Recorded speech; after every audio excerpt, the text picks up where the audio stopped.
Vi invito a vedere il video successivo perché è particolarmente attinente a quello che appena avete visto ed è un video interessante, sempre condotto da Mariona Miret, che intervista due ospiti d'eccezione. Loro sono due donne che si occupano di sociolinguistica, una di loro è spagnola, l'altra è nata in Cile e fanno parte di un collettivo molto particolare che si chiama Faberllull. Si trova in Catalogna, in Spagna, ed è una bellissima realtà in cui diverse persone, diversi professionisti partecipano a una vita in comune. Che cosa vuol dire? Vuol dire che loro invitano artisti, persone che si occupano di materie scientifiche, persone che si occupano di materie umanistiche e che sono professionisti nel loro ambito, a passare qualche giorno da loro con altri professionisti e a condividere quello che è il loro lavoro, la loro professionalità, le loro scoperte, tutto quello che può arricchire attraverso lo scambio.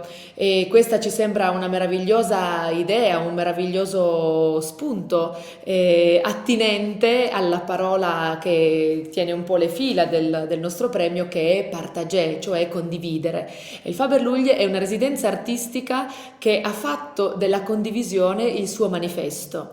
Sentiamo in questo video queste due persone straordinarie che ci parlano di due esperienze linguistiche diverse in due parti molto diverse e molto lontane del mondo fra di loro. Buona visione!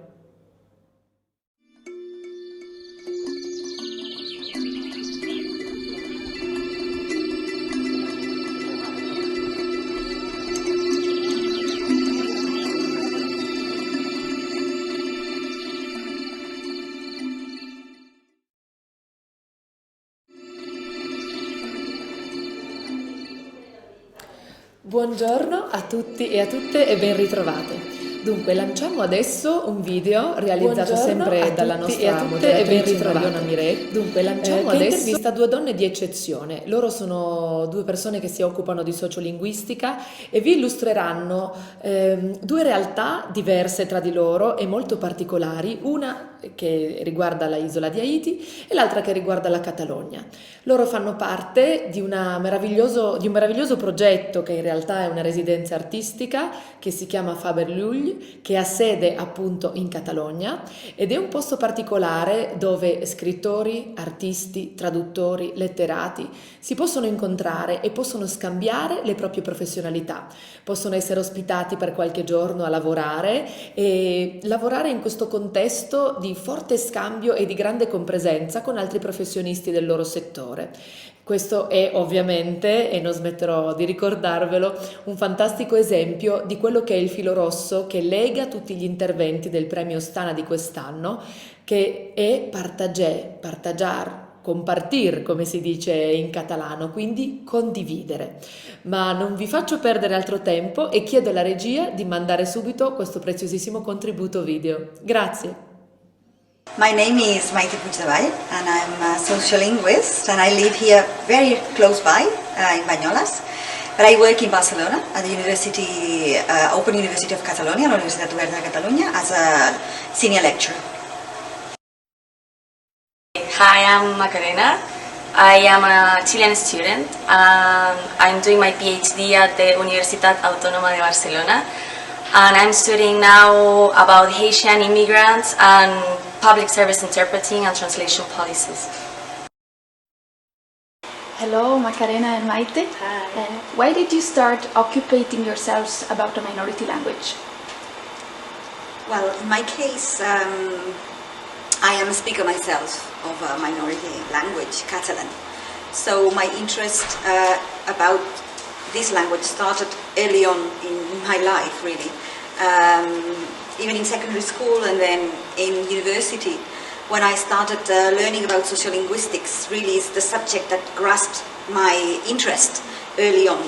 And later on I had the opportunity to study, I applied for a grant at the Universitat of Girona, the University of Girona, related to minority languages. And really I started to really get into this world, especially minority languages in Europe. And that brought me the opportunity to go to Wales, and I moved to Wales where a minority language is spoken. And actually I ended up doing my thesis there, so about Welsh and Catalan.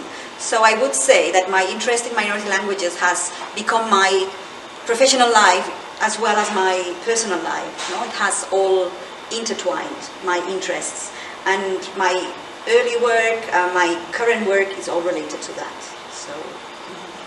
Yeah, for me it's different, I think, because Chile is not a country where you have so many languages. I mean, we have indigenous languages, but we don't have like too many immigrants or people that speak another languages like here in Europe. So for me it was kind of curiosity, I think, because since 2010 we started to see a flow of Haitian immigrants, and I was like, oh my god, what's going to happen here, because they don't speak Spanish. Its second language is not a Spanish or something like English or something like that. They speak a Creole language. So I think we as Chilean people start to think, what is going to happen here? What is going to happen in public services, in schools, in healthcare? So I think at the very first time I was curious, because we have never seen something like that. And then I started to realize that actually it was really, really hard for them to communicate in public services. So then that became like a sympathetic thing for me, you know, a sympathetic field of study. How are your works related to improving the quality of life of people? Well, in my case, I feel like Catalan language is a factor that affects personal lives as well as institutional lives. But for me, the individual factor counts a lot, because our approach in sociolinguistics is speakers, people, and what language brings into their different aspects of everyday life. In my case, and the work I'm doing currently, and I've been doing it for almost 10 years, is related to the new speakers of Catalan, especially migrants who came to Catalonia to live and started families and life projects. And we are trying to understand how these people appropriate this language and what changes in their life when they do that, and what they aspire to when they acquire this language. And especially what are the rewards and what are the barriers as well to acquire this language and become speakers of a new language. And how the host society deals with this as well, how the host society, it means native speakers, relate to new speakers, and how the intersections and the relations between them give or don't give legitimacy to these speakers, and for what consequences for their lives. So, yeah, one of the core questions is what brings, what quality of life brings learning a new language as Catalan to these migrants and new citizens for our country, really. Yeah, I agree with you, Maite. For me, it's mainly the same. It's just a different field, you know. Like I'm working with translation and interpreting, so it's more like in a short-term solution or a way to communicate and integrate Haitian immigrants in Chile, because I'm worried about how they can communicate when they arrive at the very first time to Chile and they have like a healthcare problem, or they need to go to school and their parents who need to understand what is happening at school. So I think that translation and interpreting in public services, really what it does is allow people to speak their own languages when they cannot communicate in any other way. So of course that gives them access to these basic rights, you know, like education or justice or healthcare. So I think that is very much related, you know, to improving Yes. the lives of the people we are interested in. And what are your main findings or conclusions you expect to have at this point of your research? Well, we've been working already, as I said, for more than 10 years with the subject of new speakers. And for Catalan language community, this type of speakers is paramount for the survival of Catalan. We have a lot of literature about how a language survives and how a language can be revitalized, or, you know, it's sustainable. And we have the works of Joshua Fishman, especially his work on family language transmission, and we know that language is more or less safe if language is transmitted through the generations, from one generation to the other. But this is not enough, especially in communities that receive migrants. So you have, a stable community of natives, but then you have a lot of migrants who join your community and want to participate in social life as a citizen, and how these people can access as well resources is very important, and not only for them, but always as well for the host community.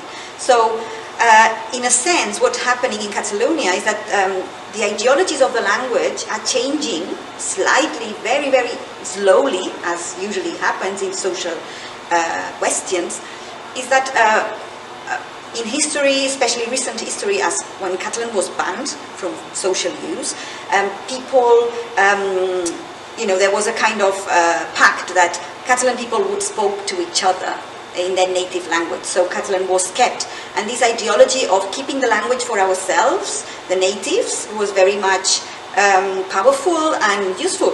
But this ideology doesn't work anymore for us, because we cannot just only speak Catalan with each other, natives, but we have to include other people. So we need changing this ideology, and new speakers actually are putting into question who is the legitimate speaker of Catalan, and they are pushing the boundaries and changing ideologies. So this is one of the main results, or at least issues that we've seen, that how these borders and ideologies are shifting as we speak. Yeah, for me, I think it's everything in an initial part, especially because the Haitian immigration is really recent, and these kind of studies are recent too. So I'm just looking what is happening over there. What I have seen now is that we have some initiatives really small and not well paid and with a lot of, risks, but we are doing something. And I think the important thing about my research and talking with so many people is that I can see that we are kind of more open-minded to new speakers and new minority speakers. So I think that's one important thing about what I have been discovering. And the second thing is because we are a newborn country related to minority languages, we are developing new ideologies about how we're going to talk about Spanish or new minority languages or all minority languages like indigenous languages. So that means that we are having these ideologies. For example, learning Spanish is better than have translation policies. So I think that's something that I didn't have think of when I started the PhD. I was of course translation is a good initiative to integrate migrants, but when I talk with people from public services like directors or people that give the money or take the decisions, they say we don't need that, we don't need translation, we need that they learn really fast Spanish. And I'm you cannot do that, it's not that fast, you need some new initiatives. So that makes me think that we have these ideologies, racist or xenophobic, that we don't know that we have for sure, and we can see them about this topic of languages and through this topic of languages and translation. What do you think about language diversity and the future of minority languages? Well, it's a big question, and it relates, of course, to our work, but it goes beyond, and it relates to how the world is changing, and how the world is a more and more globalized space, and times and space are getting shorter, and especially the inertia of global languages, and which span from colonialism, and the place of all these, the contact with major languages such as English or Spanish or French, and the question is there going to be space for minority languages to thrive in their own communities, or due to communication technologies, the internet, all these places, and will be eroded for these languages. And we see a kind of a battle here in academics as well, saying that no, new technologies are going to be good for minority languages because they can take place as well in this internet dimension that so many languages didn't have presence in the internet or in the digital world. No, so the digital world can be one of these spaces that minority languages can conquer, but it's not that easy because the means of production of these new spaces are very much linked to economic flows and who has resources to really use these languages in these new spaces, digital spaces. So it's not clear. And in terms of especially global warming and all the questions that we see that affect communities in terms of climate change and all that, this is something we need to be aware of as well. So there's a lot of threats for minority languages, and the only thing that we can do is action from below as well, and from above if it's possible, but keep action going and keep the minorities engaged with their own future. So it's not clear what will happen, but it's complicated anyways. So I'm thinking in the Chilean situation and the indigenous languages over there. We have this big indigenous culture, which is Mapuche, and they talk Mapuzungun. And I remember when I started university at Chile that I had this teacher in ethnolinguistic, and he told us that Mapuzungun was going to die. And it was a shock, and it was really depressing because we were like in the moment when the language, according to this professor, was dying, you know. And it was also depressing because this teacher was dedicated to this topic, you know. He was investigating, researching about Mapuzungun. And after that, I think 3 years after that, we started to have at the university many courses of Mapuzungun, and they were all full, you know. Everybody wanted to revitalize this language. And you know, last year we had these manifestations in Chile, and they were really big.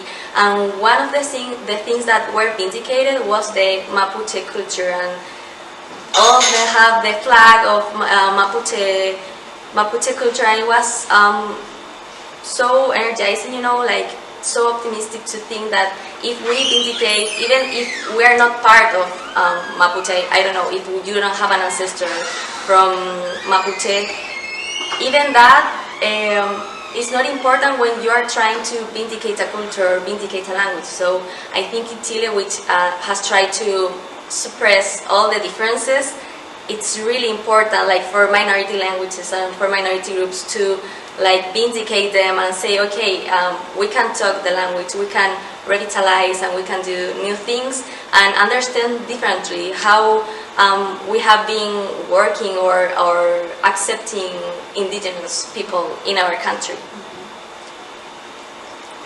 Thank you very much, Macarena and Maite, for all your precious insights on minority languages and the communities that you are from.